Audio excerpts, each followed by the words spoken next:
Corona के नए variant की विदेशों में फैलने की सूचना है। अभी तक भारत में नए वेरिएंट की उपस्थिति की कोई सूचना नहीं है, लेकिन सावधानियां अत्यंत ज़रूरी है। इसलिए आज ही हमने बैठक करके कुछ फैसले किए हैं। एक हमने निर्देश दिए हैं कि दूसरे देशों से मध्य प्रदेश में आने वाले यात्रियों के संबंध में भारत सरकार के सर्विलांस के नियमों का कड़ाई से पालन किया जाए।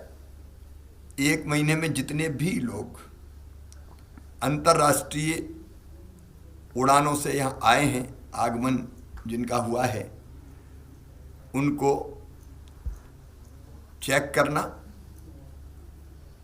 और अगर कोई पाया जाता है संदिग्ध तो उसको आइसोलेशन में रखना, उसकी आवश्यकता है उसके निर्देश दिए हैं। जीनोम सीक्वेंसिंग के सैंपलों की भी हम संख्या बढ़ाएंगे ताकि अगर कहीं इस तरह की कोई स्थिति बने तो जानकारी का अभाव ना रहे।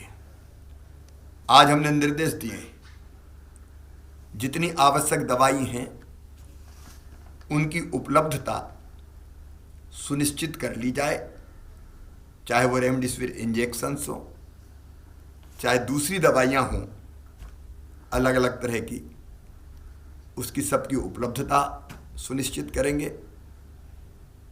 ऑक्सीजन की लाइनों से लेके अस्पतालों की बाकी व्यवस्थाएं, ऑक्सीजन प्लांट्स जो हमने लगाए हैं उनको भी चला के देखने के हमने निर्देश दिए, क्योंकि कई जगह उसकी जरूरत पड़ ही नहीं रही थी यार। इसलिए आवश्यक जितनी तैयारी है वो सारी तैयारियां अस्पतालों में दवाई के स्तर पर,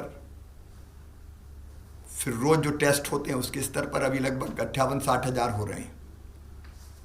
हम उसकी संख्या और बढ़ाने का प्रयास कर रहे हैं।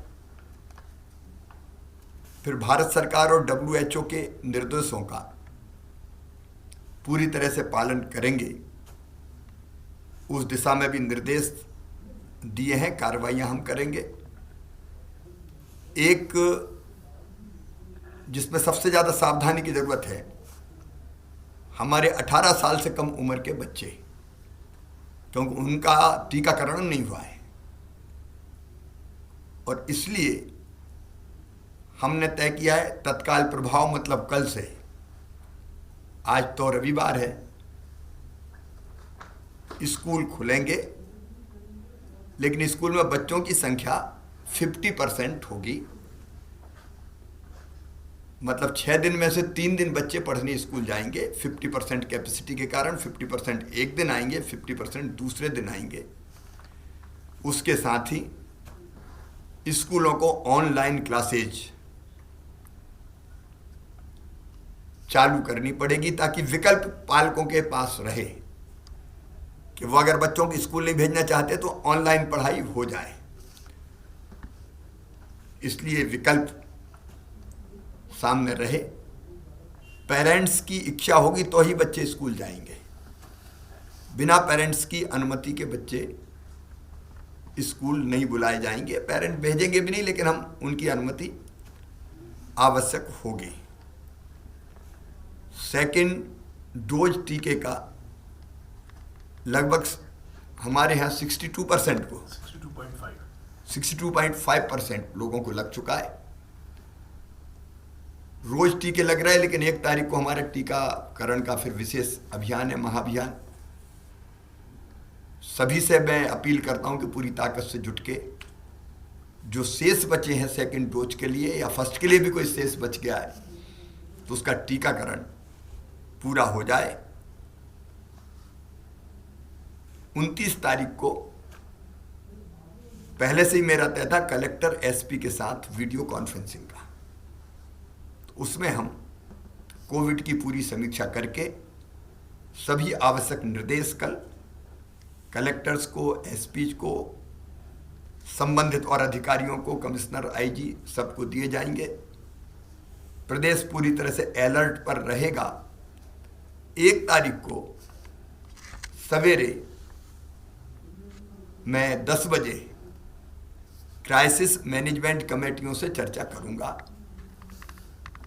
क्राइसिस मैनेजमेंट कमेटी हमारे जिलों की, मंडलों की, ब्लॉक्स की और पंचायतों की, और सबको हम तैयार रखेंगे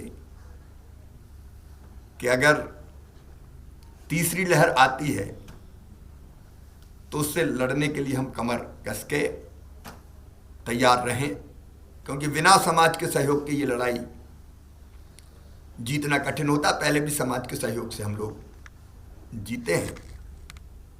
मास्क लगाना और दूरी बनाना, अभी हम कार्यक्रमों पर प्रतिबंध नहीं लगा रहे, हम लोग नज़र रखे हुए हैं स्थिति पर, वो देखेंगे। लेकिन ये अपील और आग्रह सभी प्रदेशवासियों से है कि कार्यक्रम में जाएं लेकिन मास्क लगाए रहें, यथासंभव दूरी बनाए रखें, हाथ पहले की तरह साफ करते रहें, और जरा भी लक्षण अगर दिखते हैं तो तुरंत टेस्ट, वैसे भी टेस्ट में सहयोग करें लेकिन तुरंत टेस्ट करवाएं। अभी स्थिति चिंताजनक नहीं है। प्रमुख रूप से 2 शहरों में ही पॉजिटिव केस आ रहे हैं, इंदौर और भोपाल में, और उनकी संख्या भी ऐसी नहीं है जो आज हमारे मन में डर पैदा करे, लेकिन सावधानी जरूरी है, क्योंकि इंदौर से फिर बाकी जगह मालवा और निमाड़ में और भोपाल से आसपास अगर संक्रमण फैला तो वो फैलता है, और इसलिए कॉन्ट्रैक्ट ट्रेसिंग, जो पॉजिटिव पाए गए उनका पूरा ध्यान कि वो आइसोलेशन में रहे, कॉन्ट्रैक्ट ट्रेसिंग, अस्पताल में जाने की जरूरत है तो अस्पताल ले जाने की व्यवस्था, ये हम सब करेंगे। क्योंकि अफ्रीका में और दुनिया के कई देशों में ये जो नया वेरिएंट है वो और ज़्यादा तेजी से फैलता है, ऐसे समाचार आ रहे हैं। इसलिए सावधानी आवश्यक है, और मैं प्रदेशवासियों से अपील करता हूं कि बिल्कुल भी असावधान ना रहें।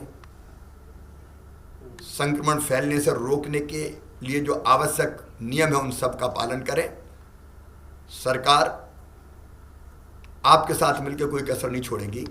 हमारी कोशिश रहेगी कि तीसरी लहर ना आ पाए।